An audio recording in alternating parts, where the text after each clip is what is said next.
Hello. Hello everyone, can you hear us okay? Are we coming through? Fantastic. And James, you say something for our lovely audience? Can you all hear me as well? Okay, good stuff. Cool. Let me grab the clicker, otherwise we'll be here just talking on one slide indefinitely. Thank you very much for joining us today. I'm Rob Reed, technical evangelist and general mega fan of all things CockroachDB. And I'm James Leupold. I'm the database administrator for Hard Rock Bet. And today we're going to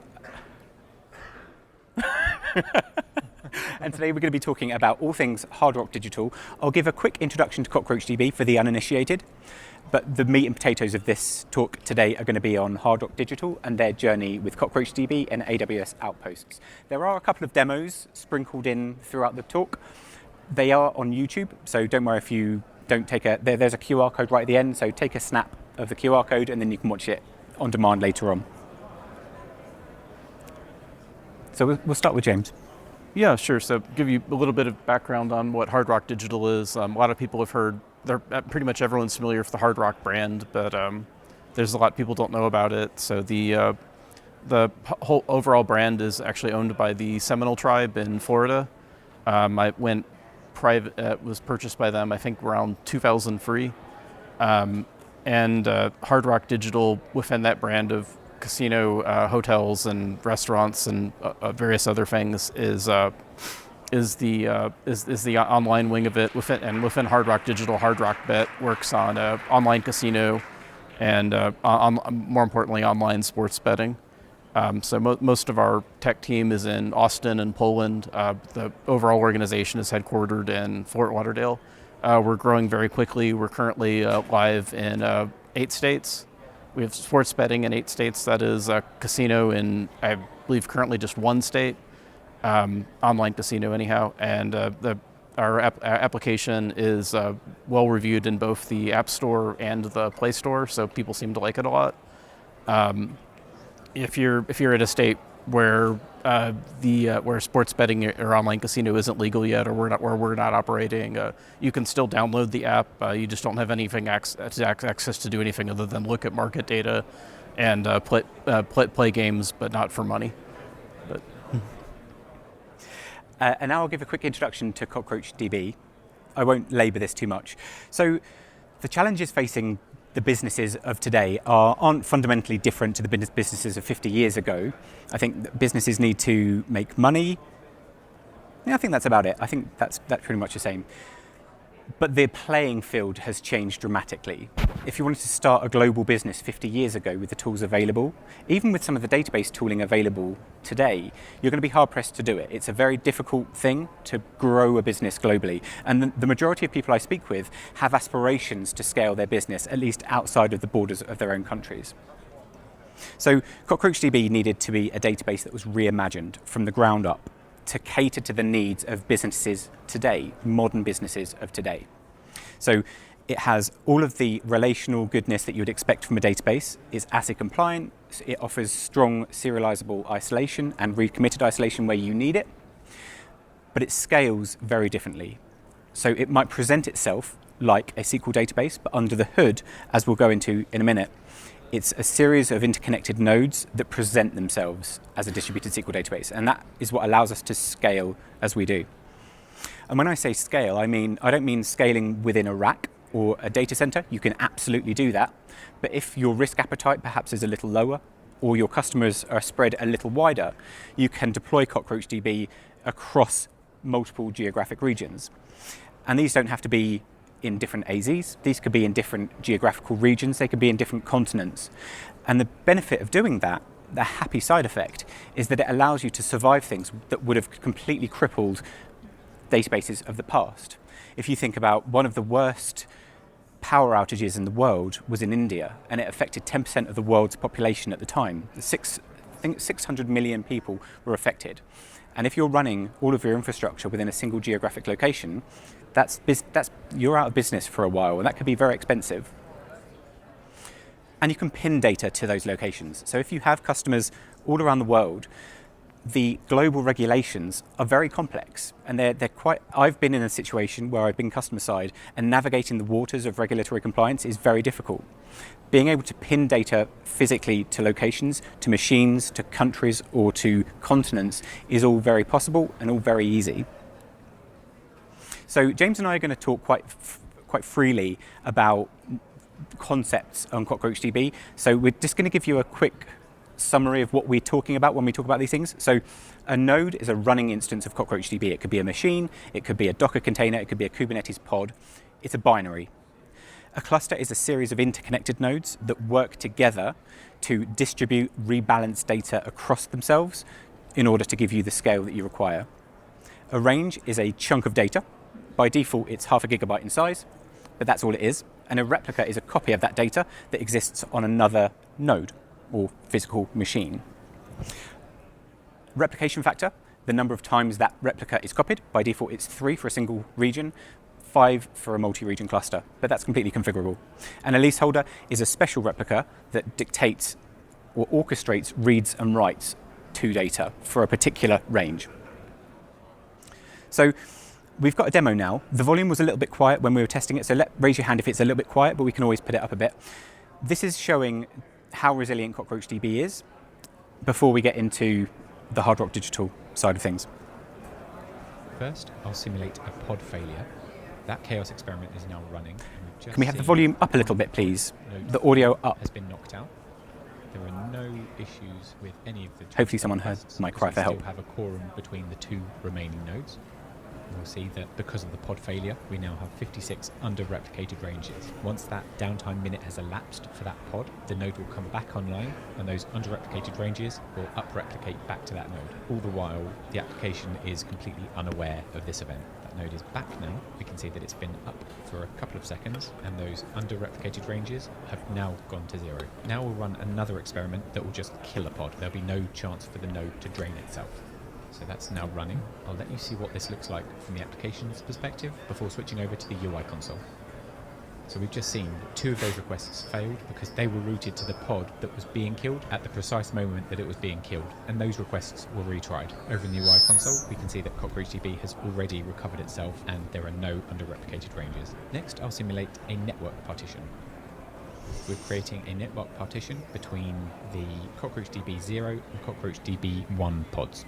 Over in the UI, we can see that there are under-replicated ranges because there is now a network partition. And if we come to the network tab, we'll see those 2 pods are unable to communicate with one another. The application continues to run unaware of this network partition because the cluster as a whole is still able to achieve quorum. I'll delete that chaos experiment. And if we come back over to the network tab, we'll see that after a couple of seconds, that network partition will be resolved. And there we go. Next, we'll simulate some packet corruption. So for example, we have an unreliable network and some of our packets are being corrupted. I'm now going to corrupt 5% of all traffic for one of the CockroachDB nodes. We can see that CockroachDB is fairly unhappy with that. It's trying to replicate data amongst all 3 of those nodes, but traffic to one of those pods is becoming corrupt, so it's having to try those requests again. I'll delete that experiment and move on to the next, and this will simulate packet loss. So 10% of traffic going to all of our CockroachDB nodes will now simply drop. As we can see, the application is starting to stutter, but as a whole remains online. I'll delete that experiment and move on to the next experiment, which is simulating a time fault. Now in here, I'll target the real-time and monotonic clocks and skew a random node's clock by 10 minutes. Because it's important for CockroachDB to maintain synchronization between the clocks of each node, a skew of 10 minutes is unacceptable to any of the pods, so that pod will be removed from the cluster. And in the Kubernetes environment, that means a pod restart. Let's do that now. And if we look at the overview, this node has been marked as suspect. We'll have under-replicated data because the replication factor of 3 can't be satisfied with 2 nodes. And in the background, the Kubernetes pod will be restarted, as will the CockroachDB node. The next failure scenario I'll look at is disk corruption. This could be caused by a number of things, from the mundane, earthly kind of problems a disk might encounter, to single event upsets, heavy particles from space. Let's mess with one of those persistent volume claims, the disk that's backing one of the CockroachDB nodes, and we'll see how CockroachDB handles that. I'll hop onto a node. I've selected CockroachDB 2 or node 3 in the cluster for no other reason than I don't like that node. I'll cd to its data directory and I'll list the SST files. SST files are where CockroachDB physically stores data. So let's write some random data to that file to corrupt it, essentially. Now, this is going to make CockroachDB unhappy. It won't be able to trust the data on this node anymore, so it will mark it as stale and kill the node because its PVC contains corrupt data. We've just seen it come offline. There's been no interruption to service, and now this pod will be in a crash back-off loop. The data is corrupt, and CockroachDB won't let the node start. We can see that from a call to kubectl. CockroachDB 2 is in a crash back-off loop. The application is oblivious, it's continuing to chug along happily, and the corrupt PVC is still bound to CockroachDB 2. So let's delete that PVC, so I can delete the pod, which will allow a new pod to take its place, and now running, and that would have created a new PVC that's already been bound. Okay, so that's the end of the demo. These kinds of issues were things that used to keep me up as an application development practitioner awake at night, because I was worried about the health of the database. And something like this allows me to sleep better. You operate a CockroachDB database as well. It probably allows you to sleep better as well. But that's enough of Cockroach. Those are some really nasty kinds of bugs, and they do happen all the time. In the infrastructure. The world is not a completely harmonious place all the time. But I think, interestingly now, let's go over to Hard Rock and explore James's journey. Okay, well, thanks. So I wanted to talk more about what our use cases and why we adopted CockroachDB. So when Hard Rock Digital was founded, the problem we had was we had different compliance rules in each state where we were operating, and we also had the main rule we have to be careful to comply with, which is the Federal Wire Act, which for complicated historical and legal reasons prohibits placing a sports bet across state lines. But at the same time, we wanted to avoid what's become the approach that a lot of operators have taken to doing multi-state deployments for sports betting, which was creating an independent silo in each state, just because the reporting burden when you do it that way is quite cumbersome, because you have to aggregate all the data from each of n different databases, and the customer experience is also bad because they'd have to sign up independently in each state. And it's pretty common for someone to say, they live in Ohio, they visit family in New Jersey, they go on vacation in Florida, and in each state they might visit a Hard Rock retail facility, or they might want to do online sports betting. So we wanted to provide our customers with a more seamless experience that was still compliant with federal, state, and local regulation and legislation. Just while we're on this slide, and you weren't expecting this to turn into a fireside, so apologies, we snuck that in under the radar. Mm-hmm. What would have been involved if you wanted to do the same thing but siloed? Because that speaks to me, because I've been in the situation of having multiple, and I don't know if this is the same for your architectures, of having multiple disparate installations of the same thing, all needing CVE patching, all needing maintenance, all suffering different kinds of outages, translations, things like that. There was no standardization. So what would have been involved for you if you were doing this with a traditional legacy database? Yep. So there'd be a few issues with that. One is just the reporting burden I mentioned, which is reintegrating everything from a number of different data sources, and the customer experience, of course, and then the overhead of setting up a trading system from scratch in any industry I've worked in, whether finance or sports betting, is quite high. So it would have slowed down our time to market quite a bit, I think. And with this solution, as we'll see, it's pretty seamless. So all we have to do is spin up CockroachDB nodes, and our Cockroach configuration takes care of putting data where it needs to be. So that's pretty good examples of the operational overhead. So here are some examples of some of the regulatory constraints that we're under. So the main one is that placing a bet cannot occur across state lines. It has to occur entirely within a particular U.S. state. For us that means the database, the application, and the customer all have to be in that state. We also have some constraints on data residency. And in some cases the data has to reside not only in a particular state, but in a particular building in a particular city. So that can raise some difficult compliance problems because it's unlikely there's going to be an AWS region at a particular address in New Jersey. So the way we dealt with meeting all of these requirements was to self-host CockroachDB in EC2, and where we don't have access to an AWS region or local zone that we can use and comply with all the rules, we use AWS outposts. And what is an AWS outpost? An outpost is basically AWS in your data center, as many of you know.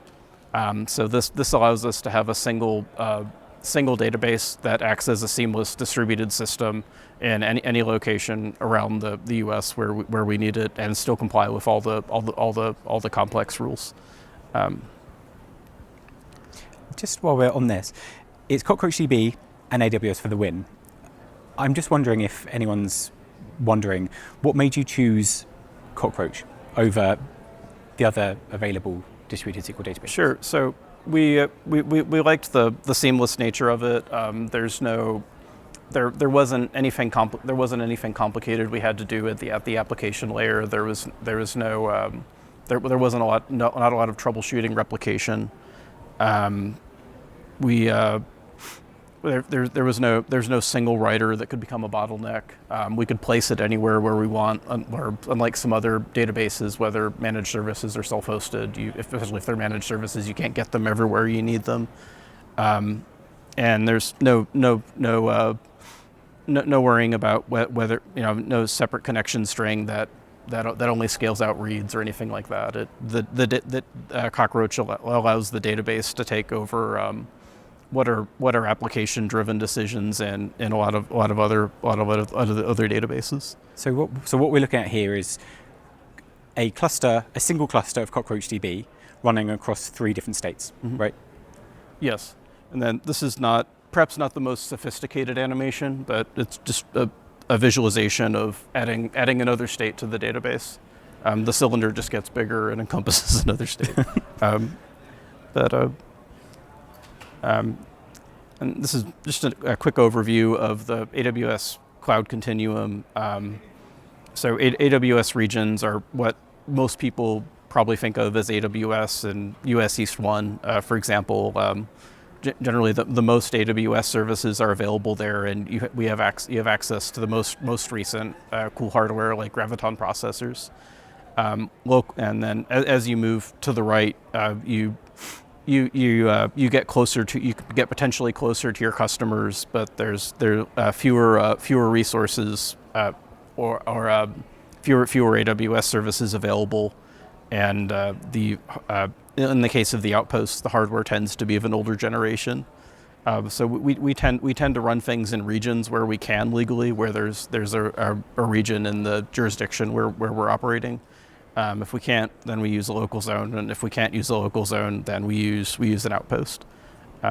So for me to understand, AWS region, big AWS region, local zone, mini region, and AWS outposts on-prem. I think that's fair. And you can manage all 3 of these with the same AWS APIs for, say, creating EC2 instances, for example, and other services. And this is just a quick visualization of what an outpost is. Perhaps a little mundane. Fairly conventional. It's just a rack in your data center that has all of the standard power and networking redundancy built into it. And they've been pretty reliable. I don't think we've ever lost an outpost. I think we had one malfunction, maybe a couple times due to misconfigurations by a networking provider or EKS mistakes. But yeah, that as a hardware solution, it's been extremely reliable. So thinking about AWS outposts, I've never investigated this myself, and I'm not sure on what the costs involved are. But are you running other things on the outposts as well, or is it just Cockroach? Yeah, so it's not just Cockroach that we have running on these. We also run the entire application stack that needs to be present in the region, in the area where we're serving the customer. So, yep. And this is just another visualization of how all this works. On the left hand, you can see the AWS control plane again, I'll use the example of creating EC2 instances. And the right-hand side, it says on-premise, but depending on what state we're in, the right-hand side could be either a region, a local zone, or an outpost, although right now, in most cases, it's an outpost. But some of those buildings that you need to run in are actual functioning casinos. Yes, exactly. Yep. So yeah, in some cases the data center is in the casino, and we've extended AWS into that data center by installing outposts. Yep. Mm-hmm. Exactly. And that's because of state laws in those particular states. State and local. Yep. Mm-hmm. Yep. So I'll talk about some of the resilience issues and some of the failure scenarios we've run into. We had one early on. I think this is before we were even live and no customers were even using our service, but we didn't have very good monitoring yet, and some of our database nodes were crash looping, and we didn't even notice for a while because there was no impact on performance or availability. The database just stayed up with these nodes rebooting periodically, and I think that it was a kernel issue. It was something pretty easy to fix. Then another scenario, we lost a state once due to a networking issue. While that happened, service in all the other states stayed normal. We've lost EC2 instances before they wouldn't start. The database continued to be available, and we just terminated the EC2 instance and eventually replaced it, and the data replicated with no issues or outage. We've had a couple problems where we've had complex or asymmetric network partitions where some nodes couldn't talk to other nodes, but only in one direction. That can be quite difficult to troubleshoot. In recent versions of the Cockroach, it's pretty good at detecting those scenarios and routing queries around it, so you're less likely to be impacted by that. So it behaves pretty well. I want to ask a question, but I fear it may backfire on me. Have you ever suffered an outage that CockroachDB couldn't recover from? We've never had an unrecoverable outage in the sense of data becoming permanently unavailable or needing to be restored from backup, which is probably the number one thing people worry about. I think the database is fundamentally a place to put data where it won't go away. So we've never had that problem.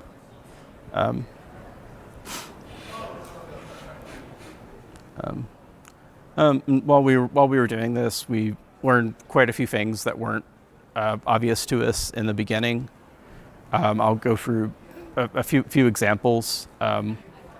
One is, I think when we started out, we had the mindset that we needed to uber decentralize everything because we had a distributed database. So we felt each table had to be partitioned with a partition for each state, but as we thought more about it, we realized that for certain types of data, like sports market reference data, that didn't really need to take place.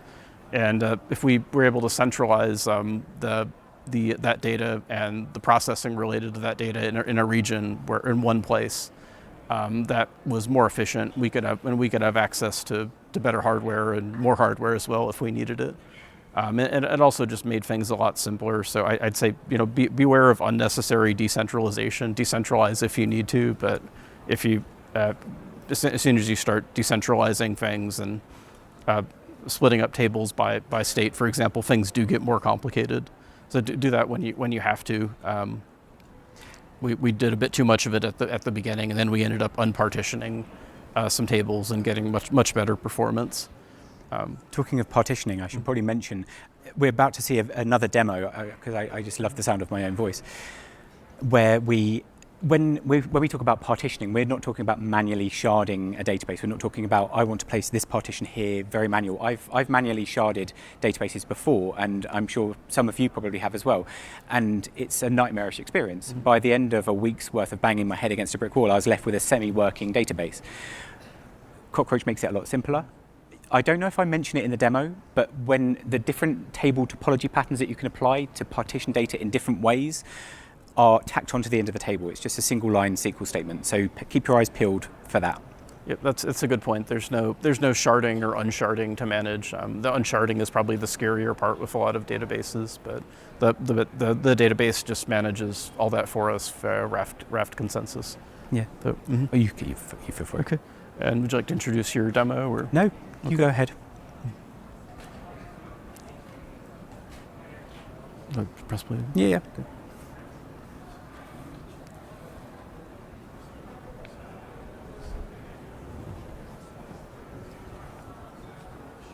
First, I'll create a cluster. I don't have data centers running across the states, so I'm going to be simulating this using Cockroach Demo. I'll be creating an insecure cluster with no example database. I'm going to be running across 21 nodes that are going to be based around California, Colorado, Maine, New Jersey, Tennessee, Texas, and Washington. So this betting application is going to be based across those states and is going to pin data to those states. I'll start the cluster. Next, I'll create my database and I'll set the primary region to be California, and I'll create the additional regions outside of California. I'm going to call the database Risk Noodle because it's a gambling thing, there's risk involved, and I asked ChatGPT for a good name.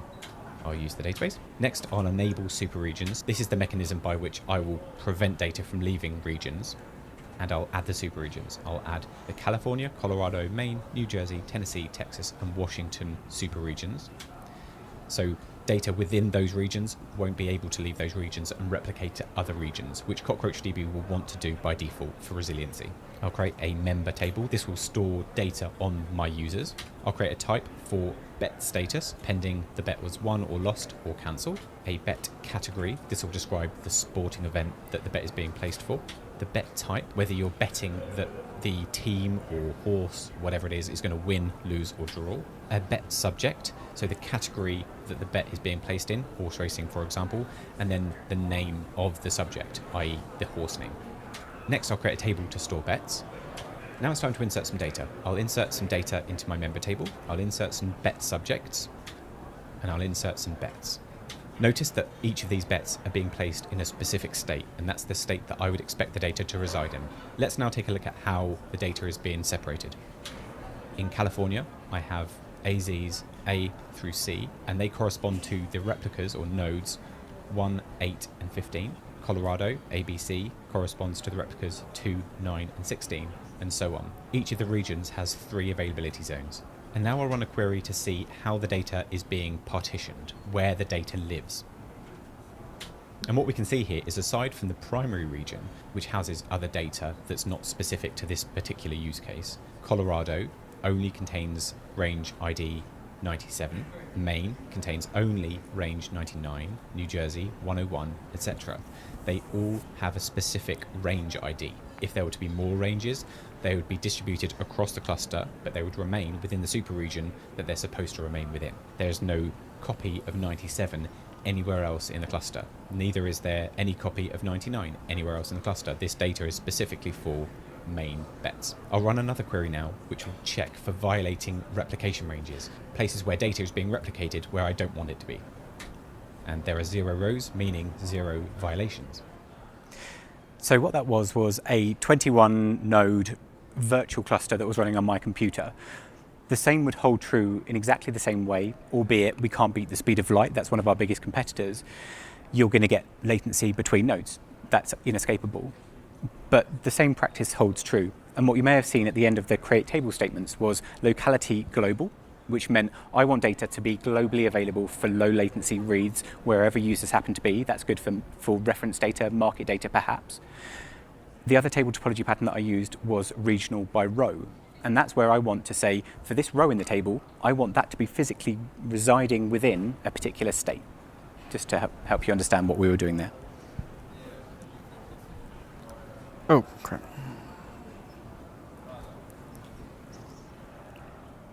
Oh, here we go. Oh, accidentally skipped forward a slide. So another area where we had some things to learn was just about networking in general. So the big networking challenge, I think, with CockroachDB is driven by the fact that every CockroachDB node needs to talk to every other CockroachDB node. So you have this giant cross product of connections between all those nodes, and chances are, like, at any given day, there's going to be there's going to be some type of latency throughput or packet loss issue between any two sites in at least one direction. So initially, as we added states, we found we were spending a lot of time troubleshooting network connections and doing scary things like that we don't want to be doing, like updating BGP to fix routes between sites, and then updating BGP again after a problem was fixed. We eventually got out of the BGP updating business by switching to an MPLS solution.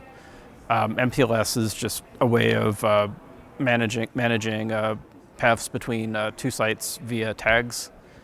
But for us, what it really is it's a way of outsourcing routing decisions to someone else, to a third party, so that we don't have to worry about routing ourselves. We also had a lot of problems getting good visibility over what was going on between every pair of nodes. A lot of monitoring systems just aren't really oriented to track that type of information. And a good product that we found for tracking that is a really old and simple one called SmokePing. SmokePing is based on some decades-old products, Cacti, for generating graphs, and the RRD tool database, which is a round-robin database. This is all stuff that was around when I got my first tech job in the early 2000s, and the World Trade Center was still standing. So it's very old technology, but presents a lot of complex information in a good format.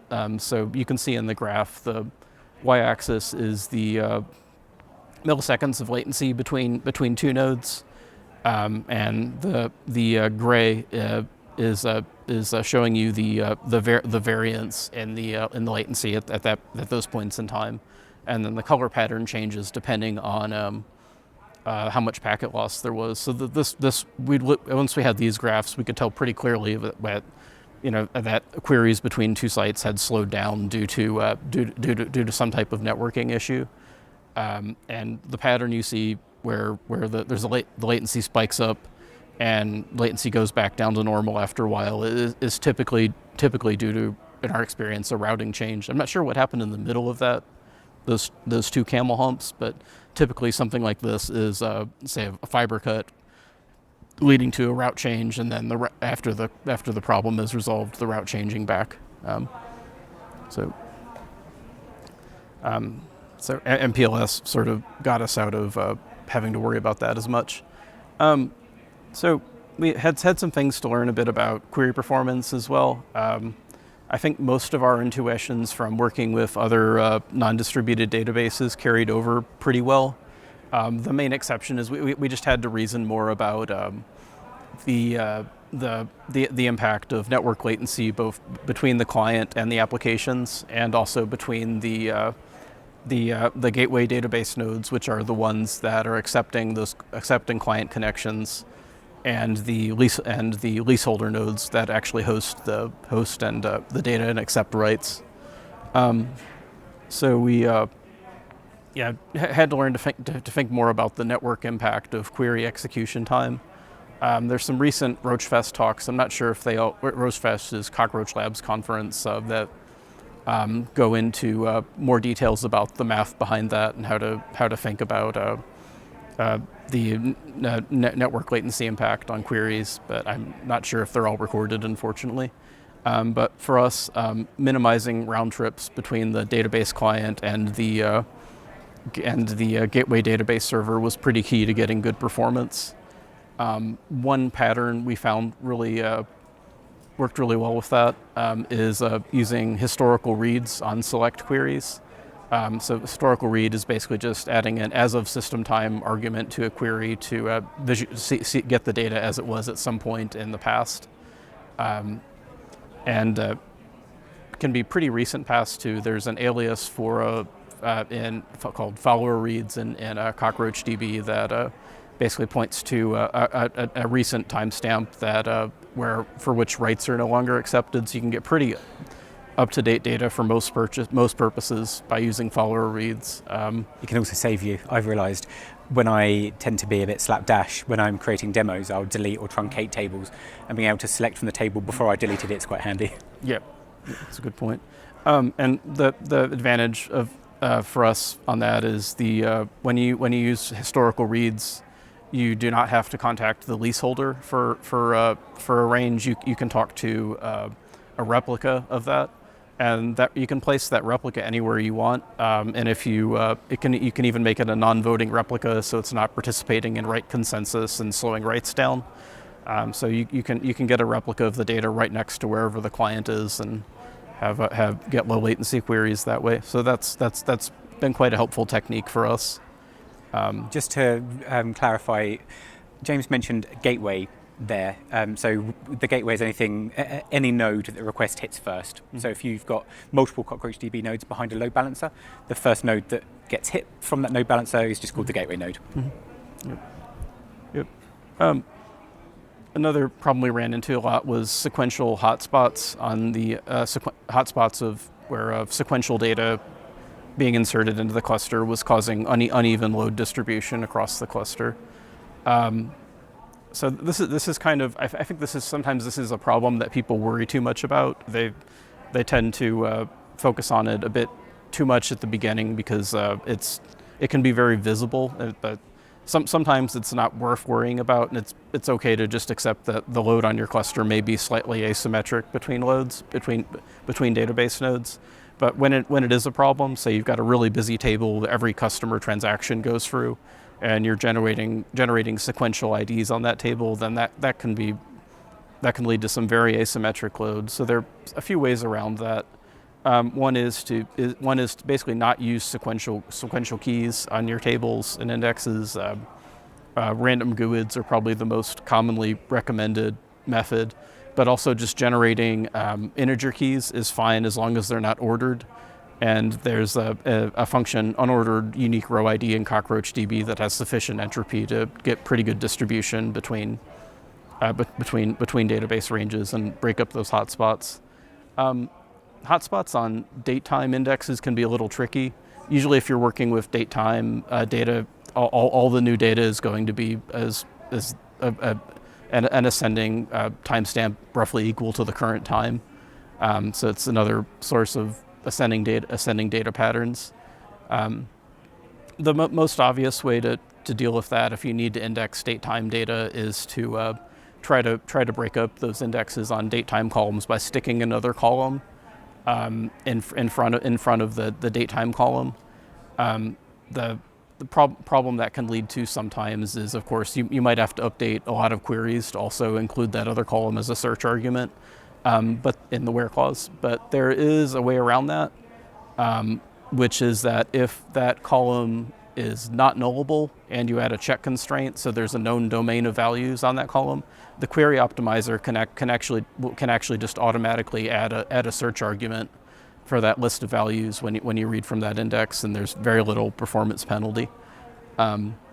You could also try using an enum instead of a check constraint, but I haven't been able to get that query optimizer optimization to work with an enum. And again, historical reads can also help splitting up read hotspots, but not write hotspots, unfortunately. So this is another concept I've thought about for a while, and I think it's something we ran into. There's this concept in psychology called the hedonic treadmill, which is like, if you find a way to double your income, you'll probably be really happy for a while, but eventually that'll just become your new normal, and you'll go back to feeling however you were before. And I think there's kind of a similar thing that happens with the database scalability world, where databases are pretty hard to scale, and as a result of that, like, people running customer-facing production workloads can be really nervous about adding new queries, or running old existing queries more often.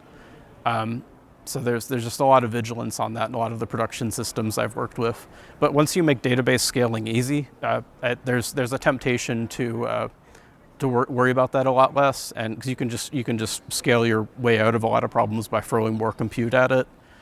So people get used to that, and sort of the workload can, if you're not being vigilant and keeping track of what queries you're running, and the database workload can sort of expand to fill any capacity that you give it. So we've built some bots to help with new query reviews and changes in query execution frequency between releases and things like that, just so we can keep an eye on how much resources we're throwing at the database. So if I can paraphrase what you've just said, because the database is easy to scale, your mindset has become, we can just add more nodes and it will continue to scale, and you're forcing yourself to be frugal. Yeah, I think that's the way we've had to try to think about it. In a way, you can sort of see it as a failure of the database being too good. When we talk about scale, can you give us an idea of what kind of scale you're running at? Because I'm guessing, like, when we talk about scale, we're talking about scaling up, but in sports betting, as a lot of other industries, scaling isn't a one-way street. You're scaling up and down. What kind of scale does your cluster go through from baseline, like, let's say non-NFL season to like Super Bowl and back down again? Yeah, sure. So right now it's NFL season, which is sort of like it's to us, like in the retail world, what like Christmas sales and Black Friday are, except for us, Black Friday is the last day of the season, the Super Bowl.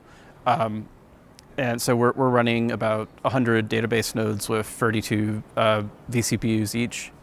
Once NFL season is over, we'll scale that back down to probably like 25% to a third of that, most likely.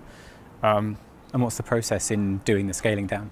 So the scaling down is really easy. It's just a single Cockroach node decommission command with a list of nodes that we don't need anymore, and Cockroach handles moving the replicas onto other nodes, and then all we need to do is terminate the EC2 instances. There's no downtime or interruption to service. So Super Bowl's finished, betting is subsiding. You run Cockroach node decommission, I think is the command, and you pass a bunch of node IDs that you want to kill, and that's it. Yep, that's it. I didn't know that until just then. Okay. I would have thought it would be more manual. Even I would have thought it would be more manual than that. But yeah, I think some people shut them down a node at a time, but the documentation actually tells you not to do that. It says, give the database a list of nodes you want to get rid of, and it will do the rest. Let the database figure out what order to do it in.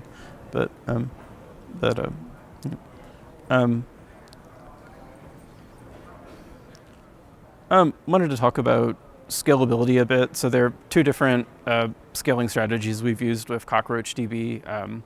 Basically horizontal versus vertical. It might be pretty self-explanatory. Horizontal scaling is just adding more database nodes and waiting for replication. Vertical is just adding more resources, generally changing an EC2 instance type to add more vCPUs to existing database nodes. So in Cockroach, both of those kind of deliver it just works experience, like people say about Apple products. Like you add a new node, you don't have to do anything special. The database takes care of replication, and it automatically starts doing work in your cluster. There's no sharding to configure, or multiple connection strings. Like one connection string is read only or something like that, which pretty common pattern in other databases. We also had to think about scaling in advance versus scaling in response to load. I think some CockroachDB customers have done the latter successfully, scaling in response to load that's happening. But for us and some others I've talked to, we've generally been a lot happier scaling in advance of expected load. Just because if you're scaling in response to load, then you're usually adding more load to deal, and at least initially, to deal with the load that you're already not handling well, and it tends to cause problems. So fortunately, at least in the sports betting world, it's pretty predictable when we're going to get hit with a lot of load. We know when the big games are. Occasionally we get surprised, like table tennis turned out to be a lot more popular this year than we were expecting for some reason. I don't know if something went viral on TikTok or what happened, but we thought we were getting DDoSed at one point, and it turned out that table tennis had just gotten really popular this year. And then there's some advanced scaling concepts we've developed as well.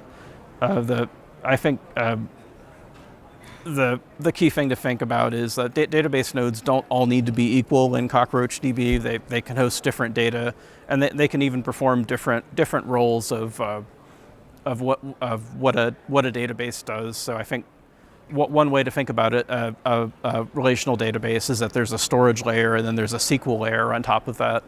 And a lot of databases have decomposed those to some degree, like MySQL's had pluggable storage engines for a long time. Cockroach doesn't do that, but there is still a KV, a storage layer, currently called Pebble, which is a fork of Rocks. And then on top of that, there's a full SQL layer with a cost space optimizer and everything. And you can effectively split those up so that if you need more SQL processing capability, you can just have a compute only node that does not have any ranges on it and isn't doing any storage. So we found that to be a valuable technique. Just adding more compute only nodes, or gateway nodes is what we usually call them, but they're basically only SQL nodes, and it can be really good for scaling compute intensive query processing workloads, that especially read heavy workloads. Does it help you scale quickly in response to DDoS table tennis? That's a very good point. If you're adding SQL only nodes, you can scale very quickly because there's no replication that needs to occur, because there's nothing being stored on those nodes. So we spin up those EC2 instances, add them to a Cockroach locality or Cockroach zone that doesn't host any data, and then add those gateway nodes to the load balancer, and we immediately have capacity.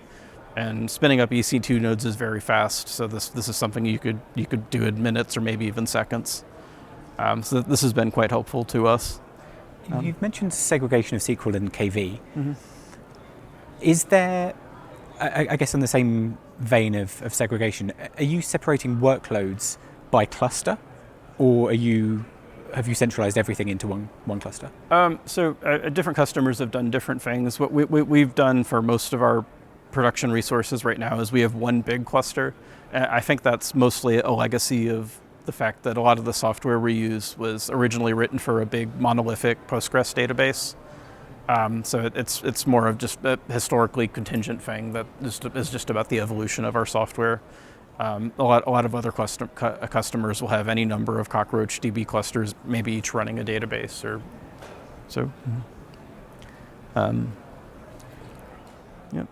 Okay, and I think that's most of what I have to say about scaling. Thank you. We've reached the end. Mm-hmm. Those are the QR codes I promised. The one on the left is the chaos testing one. It's the full video, not cut down for reInvent. And the one on the right is the geo-partitioning. There are a bunch of videos. I can't seem to get enough of my voice. So have a watch. Let us know what you think in the comments, and if you've got any requests for other videos. But otherwise, I just want to extend a big thanks to you for